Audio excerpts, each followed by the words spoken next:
So hello guys, tuturuan ko kayo kung paano mag cross staking. First, kailangan nyo ng CrossX wallet. Then click lang natin to, cross staking.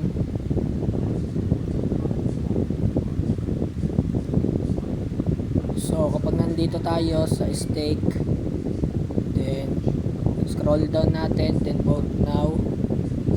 So kailangan natin i-connect sa ating wallet. Click lang natin tong connect with other wallets. Then itong CrossX. So connect lang natin. So ayun. Click lang natin itong vote now.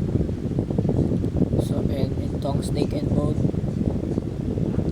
Pili lang kayo dyan guys. So click natin itong 4. Ang minimum vote nga pala dito guys is 5 cross. So pwede kayo maglagay dito ng 5. Then click nyo lang tong stake and vote. So ayun lang guys, sana natutunan nyo kung paano mag stake dito sa cross.